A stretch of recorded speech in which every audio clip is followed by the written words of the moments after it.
Amém. Ainda de pé, 2 de Pedro, capítulo 3. Vou ler nessa leitura inicial, versículos 1 a 13. Chegamos à última, uma série, essa é a 44ª, nem eu acreditei, irmãos, quando eu vi. Apocalipse tem 22 capítulos e nós estamos entrando na última, que é a 44ª. Então, você quiser lembrar, quantas mensagens de Apocalipse, de escatologia mesmo, só pensar que é o dobro do número de capítulos de Apocalipse. Não são só mensagens sobre Apocalipse, também falei sobre Zacarias, 1 aos Tessalonicenses, o sermão escatológico de Jesus, Mateus 24, 25. E hoje encerrarei com esse texto de 2 de Pedro 3, que eu creio que é um texto bem propício para nos mostrar o motivo, o propósito da escatologia bíblica, do estudo da consumação de todas as coisas. Segunda Epístola de Pedro, capítulo 3, versículos 1 a 13, nessa leitura inicial. Eu vou ler todo o texto e depois peço aos irmãos que leiam apenas o versículo 11 comigo no final da leitura. Leremos todos juntos o versículo 11. Mas diz assim: Amados, esta é agora a segunda carta que lhes escrevo. Em ambas, quero despertar com estas lembranças a sua mente sincera, para que vocês se recordem das palavras proferidas no passado pelos santos profetas e do mandamento de nosso Senhor e Salvador, que os apóstolos de vocês lhes ensinaram. Antes de tudo, saibam que nos últimos dias surgirão escarnecedores, zombando e seguindo suas próprias paixões. Eles dirão: o que houve com a promessa da sua vinda? Desde que os antepassados morreram, tudo continua como desde o princípio da criação. Mas eles deliberadamente se esquecem de que há muito tempo, pela palavra de Deus, existem céus e terra, esta formada da água e pela água. E pela água o mundo daquele tempo foi submerso e destruído. Pela mesma palavra, os céus e a terra que agora existem estão reservados para o fogo, guardados para o dia do juízo e para a destruição dos ímpios. Não se esqueçam disto, amados. Para o Senhor, um dia é como 1000 anos, e 1000 anos como um dia. O Senhor não demora em cumprir a sua promessa, como julgam alguns. Ao contrário, Ele é paciente com vocês, não querendo que ninguém pereça, mas que todos cheguem ao arrependimento. O dia do Senhor, porém, virá como ladrão. Os céus desaparecerão como um grande estrondo, os elementos serão desfeitos pelo calor, e a terra e tudo que nela é será desnudada. Visto que tudo será assim desfeito, que tipo de pessoas é necessário que vocês sejam? Vivam de maneira santa e piedosa, esperando o dia de Deus e apressando a sua vinda. Naquele dia os céus serão desfeitos pelo fogo e os elementos se derreterão pelo calor.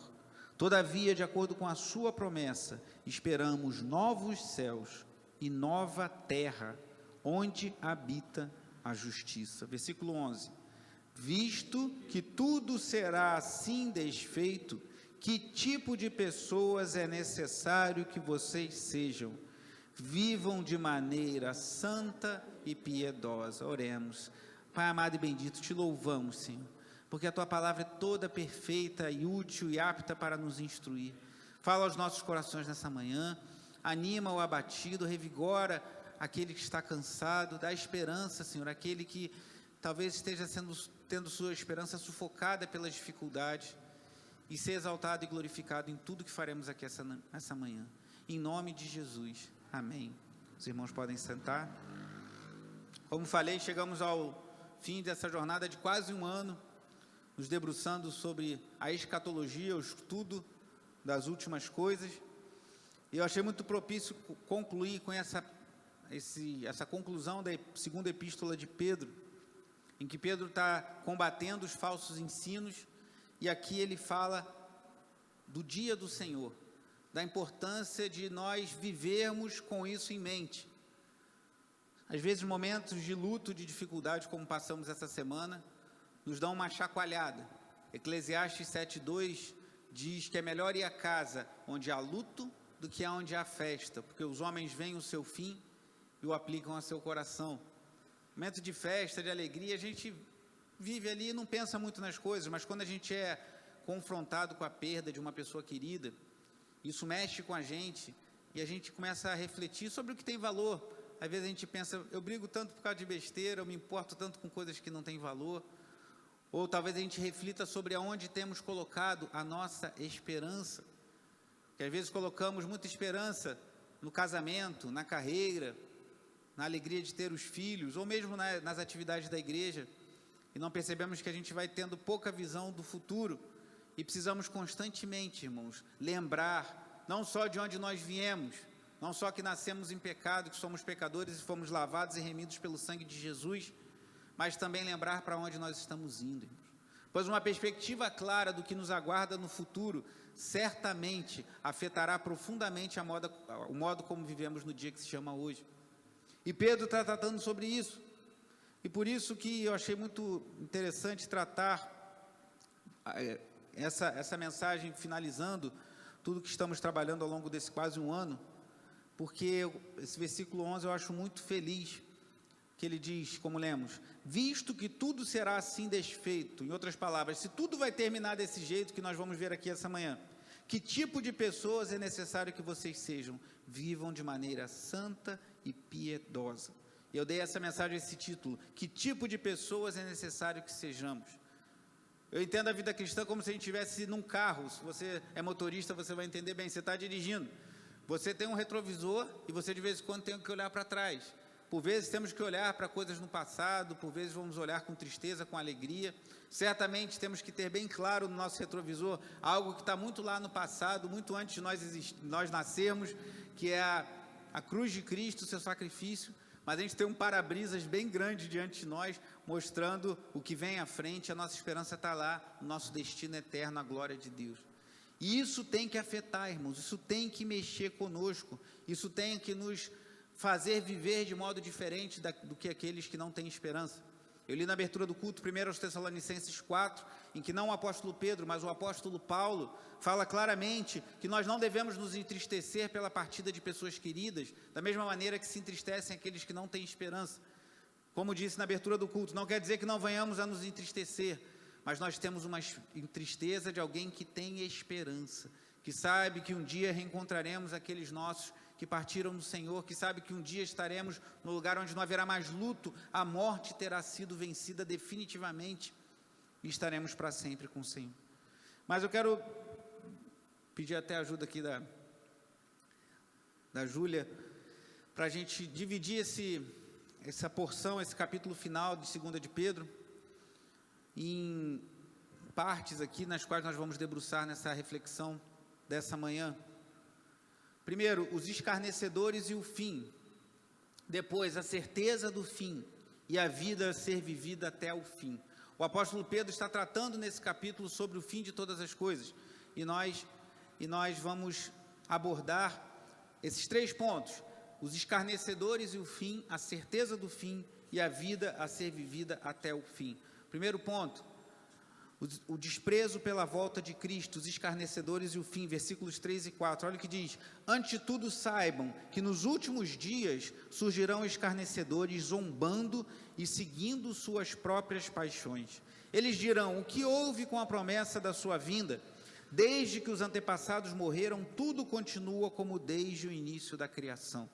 Talvez se você amanhã no seu ambiente de trabalho, ou na sua vizinhança, ou para um parente, comentar da sua esperança de que Jesus vai voltar. Veremos nessas aulas sobre evangelismo prático, que é importante a gente pregar todo o evangelho, não só falar que Deus é amor, mas também falar que Deus é fogo consumidor, não só falar do passado, da cruz de Cristo, mas também falar da sua volta, que tem muita gente que você prega o evangelho e a pessoa, não, eu sei que isso aí está certo, mas um dia eu vou voltar, eu vou para a igreja, um dia eu vou me arrepender dos meus pecados, mas se Jesus voltar hoje, e não der tempo para chegar a esse dia, como você vai ficar? Então nós temos que pregar o pacote completo, não pode ser 80%, 70%, 50%.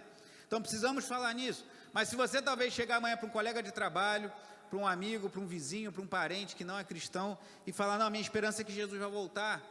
Talvez ele fale a mesma coisa que nós lemos aqui no versículo 4. O que houve com a promessa da sua vinda? Desde que os antepassados morreram, tudo continua como desde o princípio da criação. Você já ouviu alguém falando algo assim? Mas vocês crentes, me diz uma coisa, sabe aquele parente que te chama num canto assim, numa festa de família, me diz uma coisa, vocês crentes não falam que Jesus vai voltar? Não fala que Jesus um dia vai voltar e vai revigorar todas as coisas? Mas vocês falam isso há 2000 anos, e Jesus não voltou, será que ele não perdeu o ônibus, não? Já viu? Tem uns que dão uma caçoada assim, querem zombar, né? Será que ele não dormiu, perdeu a hora? O que Pedro está dizendo é que se você ouvir isso hoje, isso era dito nos dias dos apóstolos, isso é dito em toda a era cristã, porque nós, como aprendemos com o próprio apóstolo Pedro, se você quiser, você pode conferir isso no discurso, na pregação de Pedro em Atos capítulo 2, nós já estamos nos últimos tempos, desde o tempo da igreja primitiva, que alguns chamam, porque os últimos tempos, ele aplicando a profecia de Joel ao derramamento do Espírito Santo lá em Atos capítulo 2, ele diz que ali já iniciava os últimos tempos, então nós já vivemos nos últimos tempos há 2000 anos. Algumas pessoas pensam que os últimos tempos vai ser aquele período bem pertinho da volta de Jesus. Cremos sim que perto da volta de Jesus as coisas vão estar mais difíceis, cremos que os desafios para viver a fé serão mais intensos, mas nós já estamos nos últimos tempos há 2000 anos, então o que Pedro está falando, olha, nos últimos dias surgirão escarnecedores, valia já nos dias de Pedro e vale nos nossos dias. Então, os escarnecedores, eles escarnecem do fim. Eles falam, para mim, já viu alguém falando, para mim Deus é dinheiro no bolso, eu quero mais viver minha vida, não quero me preocupar com o fim, com nada não. Escarnecem, zombam da fé, zombam da esperança que temos de um dia vermos nosso Senhor vindo com grande poder e glória nos céus. Então, o desprezo pela volta de Cristo. E segundo, o desprezo pela própria palavra de Deus, versículos 5 a 7. Mas eles deliberadamente, uma outra versão fala, eles de propósito se esquecem de que há muito tempo, pela palavra de Deus, existem céus e terra, e esta formada da água e pela água. E pela água o mundo daquele tempo foi submerso e destruído. Um parêntese aqui, Pedro faz uma analogia lá com o dilúvio dos dias de Noé. Pela mesma palavra, os céus e a terra que agora existem estão reservados para o fogo, guardados para o dia do juízo e para a destruição dos ímpios. Então, os escarnecedores, eles não só desprezam a volta de Jesus, mas eles desprezam a própria palavra de Deus. Aí você fala, olha, mas Deus julgou o mundo com juízo lá nos dias de Noé. Aí você talvez ouça alguém falar, você acredita na arca de Noé, você acredita naquela história, você acredita mesmo que houve um dilúvio que cobriu a terra, você acredita mesmo em tudo isso? Eles zombam da palavra de Deus, mas Pedro está falando, olha, Deus visitou com juízo, com água, mas agora não será com água, será com fogo. Aí talvez você pense, mas então vimos a escatologia de João no Apocalipse, do próprio Cristo em Mateus 24, 25, do apóstolo Paulo em 1 aos Tessalonicenses, especialmente capítulo 4, mas o Pedro está dizendo que aqui, quando Jesus voltar, vai tudo pegar fogo e vai acabar com tudo. O fogo aqui, irmãos, é um fogo que parece mais um fogo de refino, ou um fogo que é usado às vezes para você fazer joias. Já viu aquele fogo que bota para purificar a prata, ou então para fazer moldes de ouro? O fogo que virá sobre essa terra, e isso virá, os escarnecedores vão zombar de você, vão falar, não é bem assim, isso aí o pessoal cria no passado, mas será assim. Eles vão desprezar a volta de Cristo, vão desprezar a palavra de Deus, mas o que a Bíblia fala é que essa terra será renovada com fogo. Não quer dizer que Deus vai tacar fogo e jogar fora, mas Ele vai renovar para habitarmos em nova terra, em novos céus e nova terra. Então, primeira coisa, os escarnecedores vão zombar do fim. Não se surpreenda se amanhã ou depois você falar sobre a volta de Cristo e as pessoas zombarem de você. Os escarnecedores fazem isso desde os dias dos primeiros cristãos. Mas Deus é poderoso para alcançar algum deles, como me alcançou. Os irmãos sabem que eu era ateu e eu zombava muito dos crentes. Eu lembro até, eu tinha um preconceito, eu achava que igreja evangélica era coisa de gente ignorante. Só que Deus me botou uma pedra no meu sapato, porque vocês sabem, eu trabalhei com engenharia por muitos anos, e um dos engenheiros civis mais brilhantes com os quais eu já trabalhei, um homem genial, um homem muito inteligente, é presbiteriano, é presbítero da igreja presbiteriana, e já começou a falar, bom, posso dizer que os crentes não são muito inteligentes, mas tem um ou outro, que pelo menos um crente eu conheço, que é um homem brilhante, tinha uma cabeça assim, notável. Aí Deus começou, ele já está começando a me dar uns socos assim, a fragilizar as minhas certezas, que Deus me alcançou. Então talvez essa pessoa que zombe hoje de você, amanhã seja alcançada pela graça de Deus, ore por ela, mas saiba que escarnecedores zombarão do fim, como fazem há 2000 anos e continuarão fazendo até a volta de Cristo. Então, primeiro ponto, os escarnecedores e o fim. O segundo, a certeza do fim. Mas então por que Deus não volta logo? Se Jesus vai voltar, se vai acabar com tudo, por que Deus não volta logo? versículo 8. Não se esqueçam disto, amados. Para o Senhor, um dia como 1000 anos, e 1000 anos como um dia. Só até aí por enquanto. Pedro não está falando de milênio aqui, tá, irmãos? Eles falam, está falando de milênio. Aqui Pedro está fazendo uma analogia para mostrar que o tempo para Deus funciona em outra dimensão do nosso. Então, o que para a gente 1000 anos é quase uma eternidade, que ninguém vive 1000 anos, a gente nem sabe, não consegue nem conceber o que é isso. Para Deus é como se fosse um dia. Versículo 9. O Senhor não demora em cumprir a sua promessa, como julgam alguns. Ao contrário, Ele é paciente com vocês, não querendo que ninguém pereça, mas que todos cheguem ao arrependimento. Talvez alguém pense, mas Deus quer que todo mundo seja salvo? Eu creio que não, irmãos, porque senão Deus seria frustrado nos seus propósitos. Eu creio que Deus tem um povo que Ele escolheu desde a fundação do mundo e cujos propósitos eternos serão cumpridos. Tanto é que Pedro começa falando, amados, ele está escrevendo para a igreja. Mas o ensino principal aqui, irmãos, é o seguinte, Deus está esticando a corda. É como se Deus estivesse dando mais tempo para que mais pessoas fossem colocadas para dentro da arca, por assim dizer. Imagina a arca de Noé. Noé construiu a arca, os animais começaram a entrar, e Noé com a sua família, e Deus esperou todo mundo estar ali dentro para enviar o juízo, o dilúvio com água. E agora Deus visitará com fogo essa terra, renovará essa terra, mas Ele está completando o seu povo. Se Jesus tivesse voltado 25 anos atrás, eu estaria no inferno. Se Jesus tivesse voltado 10 anos atrás, talvez alguns aqui não teriam sido alcançados pela graça de Deus.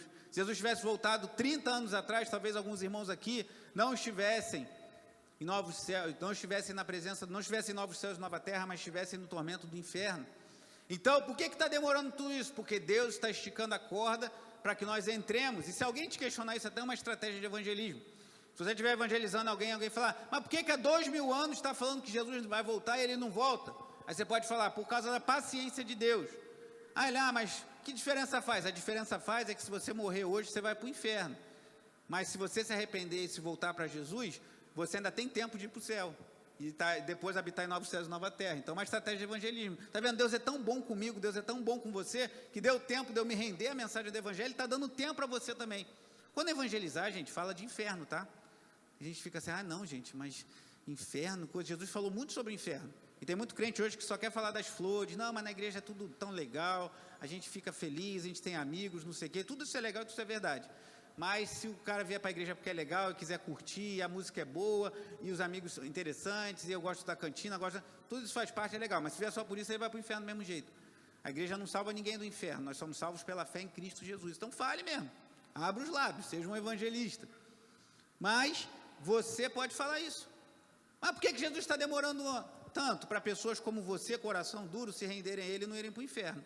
Porque se Ele voltar agora, você vai. Um evangelismo bem, gentil, amável, mas que às vezes a pessoa vai ficar com raiva de você, mas ela vai... É melhor ela ficar com raiva de você, mas refletir na vida dela e se render a Cristo, do que ela te achar o cara mais legal do mundo e ela continuar nos seus pecados. Então é pela paciência de Deus que Ele está esticando a corda, ampliando, para que mais pessoas adentrem para o seu bendito aprisco. Mas aqui fala também da repentina volta de Cristo, versículo 10. O dia do Senhor, porém, virá como ladrão. Os céus desaparecerão com um grande estrondo, os elementos serão desfeitos pelo calor, e a terra e tudo que nela há será desnudada. Vimos lá em Mateus, Jesus já fala isso. O que significa o ladrão? Ninguém espera o ladrão, irmão. Deus não autorizou ninguém a marcar a volta de Cristo, como tenho falado nessas exposições sobre escatologia, nas aulas também. Se alguém falar para você, Jesus vai voltar tal dia, vira as costas e vai embora e fala, isso é heresia. Jesus, quando esteve aqui na terra, disse que nem ele sabia.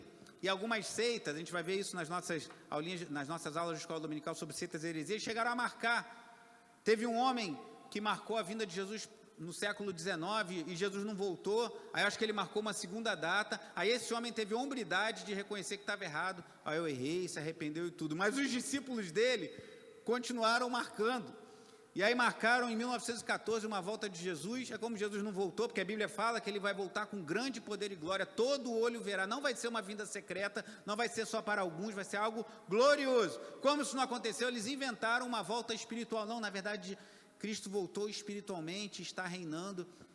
Não é isso que a Bíblia diz. Despreze esse tipo de ensino porque não é bíblico. O dia do Senhor virá como ladrão e será um grande evento. Os céus desaparecerão com um grande estrondo, os elementos serão desfeitos pelo calor, e a terra e tudo que nela há será desnudada. E essa palavra, o dia do Senhor, é muito constante no Antigo Testamento, que representa a vinda do Senhor em grande poder para salvar o seu povo, e aqui para nós, para o seu juízo final. Então, a vinda do Senhor vai ser repentina, irmãos. Vai ser de uma hora para outra, assim, num piscar de olhos, Cristo vai voltar, todo olho verá, do Oriente ao Ocidente, todos verão Jesus voltando com grande poder e glória. Então, isso é certo. Enquanto os escarnecedores zombam do fim, nós que cremos em Cristo temos a certeza de que o fim virá. E será dessa forma, com grande poder, grande glória, e essa terra vai ser renovada, refinada, se é que podemos dizer assim, para a glória de Deus. E aí chegamos ao terceiro e último ponto, e também ao centro dessa mensagem que eu creio que o Espírito Santo colocou no meu coração para concluir toda essa caminhada sobre escatologia, com um motivo importantíssimo, talvez o principal de refletirmos sobre tudo isso acerca do fim, que é a vida a ser vivida até o fim. Porque tudo que a gente está estudando não é para a gente ser curioso, não é por curiosidade, ou para a gente falar, eu conheço mais da Bíblia do que fulano, ou para você ficar falando, aprendi isso aqui na igreja, ou vi um vídeo tal, assisti ou li um livro e sei mais do que você. Tudo isso é vaidade. Tudo que estamos vendo aqui é para nós vivermos a vida que Deus quer que vivamos até o fim, que certamente virá. E é o versículo 11, que é o centro do que estamos falando aqui nessa manhã. Visto que tudo será assim desfeito, tudo o quê? A terra, os elementos serão desfeitos pelo calor, a terra, tudo que há nela será desnudada. Que tipo de pessoas é necessário que vocês sejam? Se de tudo que eu falei, algo que eu gostaria que saísse em seu coração nessa manhã é isso. Que tipo de pessoa é necessário que nós sejamos, pensando que um dia toda essa terra será renovada, que Cristo virá em grande poder e glória. E como vemos quando perdemos pessoas queridas, muitas coisas com as quais nos importamos, que valorizamos muito nessa vida, não terão valor nenhum, irmãos. No último dia, não valerão nada. Eu lembro que, até com esse engenheiro que eu falei, eu trabalhava num escritório ali na Avenida 13 de Maio 44, Edifício Liberdade. Talvez só de falar assim, alguém já liguem os pontos. Trabalhei lá por 5 anos, e depois já tinha saído de lá, a empresa também tinha saído de lá, e acho que em 2012... O Paulo sabe, o diácono Zé Paulo sabe, que ele estava, tu lembra, mais ou menos, esse prédio desabou lá no centro do Rio, não sei quem lembra disso. Estavam fazendo uma obra, fizeram uma besteira, nós não estamos fazendo isso, fique tranquilo, cortaram viga, uma coisa horrorosa, e o prédio veio abaixo. E naquele dia eu estava no centro da cidade, esperando a Tatiana sair de um curso que ela fazia, e ela ligou para mim assim, o curso dela era na 13 de maio, do outro lado da rua, no prédio lá daquele bloco de carnaval. Isso, em frente ao Teatro Municipal. Ela me ligou e falou assim, veio uma poeirada aqui, o pessoal está falando que caiu um prédio. Eu falei, que isso, Tati? Não cai prédio assim, não. Caiu um prédio ali, tipo, teve um acidente de carro. Aí eu estava até no escritório com outro engenheiro, no outro escritório, eu falei para ele, minha esposa falou que caiu um prédio aí, mas deve ter, de repente rompeu um escoramento, né, quando o pessoal faz escoramento de laje, aí bota aquelas madeiras todas. Eu falei, de repente rompeu um escoramento, caiu uma laje, o pessoal está falando que caiu o prédio. Aí eu fui andando para 13 de maio, irmãos, eu cheguei lá, não tinha 20 minutos de acontecido, eu fiquei em choque, olhando aquilo ali. Eu fui até andando, um guarda municipal me segurou, não pode passar não. Eu falei, tá, fiquei atônito. Algumas semanas depois eu voltei lá e fiquei olhando para o nada. Eu falei, meu Deus, eu trabalhei 5 anos aí, trabalhei nesse prédio por 5 anos, os amigos meus continuaram trabalhando lá por um tempo, mas a empresa saiu, e Deus é misericordioso que esse acidente se deu por volta de 8, 9 horas da noite, que se fosse 4, 5 horas da tarde, morreram acho que 17 pessoas, isso é muito ruim, mas certamente muitas outras vítimas teriam sido assoladas, tanto dentro do prédio quanto na Avenida 13 de Maio, porque levou um prédio do lado também, e eu fiquei vendo aquilo ali, aí tinha uma lanchonete bem em frente ao prédio, que a gente lanchava. Aí um dia eu estava no centro da cidade, eu sentei naquela lanchonete e fiquei olhando assim, sabe quando você fica assim, meu Deus, alguns anos atrás aqui tinha um prédio, a gente fez vários projetos para a Petrobras, um monte de coisa lá, a gente trabalhando aqui, adoidado, agora não tem mais nada, eles limparam o terreno, limparam tudo. Então, um dia, irmãos, tudo que há sobre essa terra será desfeito. Não valorize demais as coisas que não têm valor. Olhe para Cristo, olhe para o fim de todas as coisas. É isso que o apóstolo Pedro, inspirado pelo Espírito Santo, está nos dizendo. Visto que tudo será assim desfeito, que tipo de pessoas é necessário que vocês vivam? Então, os pastores, os pregadores não ficam falando que você tem que ser santo, você tem que tomar cuidado com os seus olhos, como falei ontem na reunião com jovens, que foi muito legal, interagindo jovens daqui com jovens lá de João Pessoa, porque você tem que santificar seus olhos, santificar sua mente, você tem que evitar palavras torpes, brincadeiras imorais, tudo isso. A gente está falando isso porque a gente quer ser chato, quer bater na sua cabeça, não, porque se você não se santificar, você pode perecer junto com esse mundo. Olhe para o futuro, olhe para o que virá. E aí Pedro responde aqui no versículo 11, na segunda parte: vivam de maneira santa e piedosa, e continua: esperando o dia do Senhor e apressando a sua vinda. Naquele dia os céus serão desfeitos pelo fogo, e os elementos se derreterão pelo calor. Todavia, de acordo com a sua promessa, esperamos novos céus e nova terra, onde habita a justiça. Então, como devemos viver? Com santidade, piedade e esperança.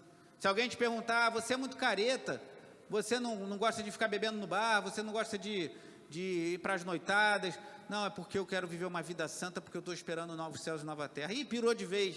Nos dias dos apóstolos falavam as mesmas coisas, mas a promessa se mantém e a certeza de que Cristo voltará também. Vivam uma vida santa, vivam uma vida piedosa. O que é piedade? É uma vida de oração, de dedicação à palavra de Deus e da esperança de que Cristo irá voltar para nos buscar. Só um detalhe aqui no versículo 12, fala: esperando o dia de Deus e apressando a sua vinda. Esse apressando a sua vinda, alguns já interpretaram ao longo da história da igreja, como especialmente nos grandes movimentos de missões mundiais, de que a gente tem que evangelizar, e se a gente evangelizar mais, porque a evangelização de todo mundo é um dos sinais que Cristo coloca para que a sua vinda aconteça. Então vamos acelerar a evangelização, vamos acelerar as missões, porque se a gente evangelizar muita gente, aí Cristo vai voltar mais rápido. Embora pareça fazer um sentido, muitos autores sérios não concordam com essa visão, porque somente Deus sabe a hora. Uma outra interpretação para isso, apressando a sua vinda, pode ser, até na minha Bíblia tem essa nota no final, você poderia ler, esperando o dia de Deus, e ao invés de apressando a sua vinda, aguardando com ansiedade a vinda de Deus. Uma outra tradução diz assim: esperando e desejando com fervor o dia de Deus. Então não quer dizer que se a gente evangelizar o mundo todo, aí Jesus vai voltar mais rápido. Devemos evangelizar porque Deus nos ordenou: ide por todo mundo e pregar o evangelho a toda criatura. E devemos evangelizar sempre. Mas só Deus sabe a hora da sua volta. E devemos esperar, desejar com fervor a volta de nosso Senhor e Salvador. Versículo 14, ele diz: portanto, amados, enquanto esperam estas coisas, empenhem-se para serem encontrados por Ele em paz, imaculados e inculpáveis. Se Cristo voltar hoje, como Ele vai te encontrar? Se Cristo voltar amanhã, ou semana que vem, ou daqui a um mês, como você vai se apresentar diante dEle? Como eu vou me apresentar diante dEle? É isso que Pedro está falando. Aí talvez você fale: mas e se Cristo voltar daqui a 1000 anos? Tudo bem, mas se você morrer daqui a uma semana? Eu não vou morrer não. Por que tu não vai morrer? Todo mundo vai morrer. Se a morte te alcançar antes do que você esperava, como Cristo vai te encontrar? É isso que Pedro está falando. Se a gente espera essas coisas, empenhe-se para que Ele te encontre em paz, imaculado e inculpável. E isso pode acontecer no dia que se chama hoje. Não fique de bobeira, não perca tempo, mas fique atento, viva como se Cristo fosse voltar hoje, e tenha esperança, e semeie como se Cristo fosse voltar daqui a 1000 anos, confiando e esperando no Senhor. E aí, para concluir, Pedro conclui falando mais uma vez da distorção dos instáveis e do crescimento que nós fiéis devemos ter. Versículos 15: tenha em mente que a paciência do nosso Senhor significa salvação, como também o nosso amado irmão Paulo lhes escreveu com a sabedoria que Deus lhe deu. Ele escreve da mesma forma em todas as suas cartas, falando nelas destes assuntos. Suas cartas contêm algumas coisas difíceis de entender, aos quais os ignorantes e instáveis torcem, como também o fazem com as demais escrituras, para a própria destruição deles. É curioso nesse trecho que Pedro exalta os escritos de Paulo. Aí eu te pergunto uma coisa, irmão: se Pedro caminhou 3 anos com Jesus, se Pedro, que negou Jesus, depois foi ser reconciliado por Cristo, o próprio Senhor falou para ele 3 vezes: apacenta as minhas ovelhas. Se Pedro, que viu sinais e maravilhas, que Pedro ali na Porta Formosa, Atos capítulo 3, orou e o coxo voltou, foi curado. Se Pedro, que viu isso tudo, achava os escritos de Paulo difíceis, irmãos, tu não acha que a gente vai achar também em alguns momentos?